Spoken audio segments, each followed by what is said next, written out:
السلام علیکم دوستو، جیسے کہ آپ جانتے ہیں سعودی عربیہ اور پاکستان کے بہت پرانے تعلقات ہیں، بہت اچھے تعلقات رہے ہیں ان کے۔ پچھلے دنوں میں کچھ عرصہ پہلے ان کے تعلقات میں تھوڑی سی تلخی بھی آئی تھی، تھوڑے تعلقات خراب بھی ہوئے تھے، لیکن اب دوبارہ عمران خان کی حکومت آنے کے بعد ان کے تعلقات میں مزید بہتری آ رہی ہے۔ جیسے کہ آپ جانتے ہیں اس ہفتے سعودی شہزادہ محمد بن سلمان، جن کو عام طور پہ MBSB کہہ کے پکارتے ہیں پیار سے، انہوں نے پاکستان کا دورہ کیا تو پاکستان پہ انہوں نے مہربانیوں کی بارشیں کر دی، اور یہ بارشیں صرف یہاں اس دورے کے دوران ہی نہیں رہی بلکہ ان کے جانے کے بعد بھی۔ میں آپ کو بتاؤں گا آج کہ ان کے جانے کے بعد بھی انہوں نے ایک اور تحفہ پاکستانیوں کے لیے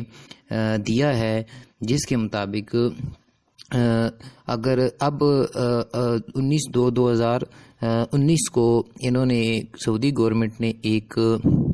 حکم نامہ جاری کیا ہے، جس میں اب پاکستانی جو پاکستانی ہے جو عمرہ کرنا چاہتے ہیں، وہ اگر عمرے کے لیے اپلائی کریں گے تو ان کا جو الیکٹرانک ویزا ہوتا ہے عمرے کا، وہی مکمل عمرہ کرنے کے لیے مکمل دستاویزات ہوں گی۔ اس سے پہلے یہ ہوتا تھا کہ جب الیکٹرانک عمرہ کسی کے پاس آ جاتا تھا تو اس کے بعد وہ اپنا پاسپورٹ اسلام آباد سعودی ایمبیسی یا کراچی سعودی ایمبیسی میں بھیجتے تھے، اور وہاں پہ ان کے پاسپورٹ پہ ایک سٹیکر لگتا تھا جس کے بعد اس کے ڈاکومنٹ کمپلیٹ ہوتے تھے۔ لیکن اب انہوں نے ایک اور آسانی کر دی ہے پاکستانیوں کے لیے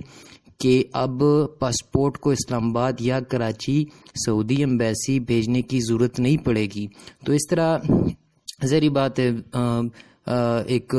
ٹریول ایجنٹ کو آسانی ہوگی، اور جو عمرہ کرنا چاہتے ہیں ان کو آسانی ہوگی، تو ہو سکتا ہے عمرے کی فیس میں مزید کمی ہو جائے۔ بہرحال یہ ایک بہت اچھا اقدام ہے سعودی گورنمنٹ کی طرف سے، اور ہم اس کو اپریشیٹ کرتے ہیں۔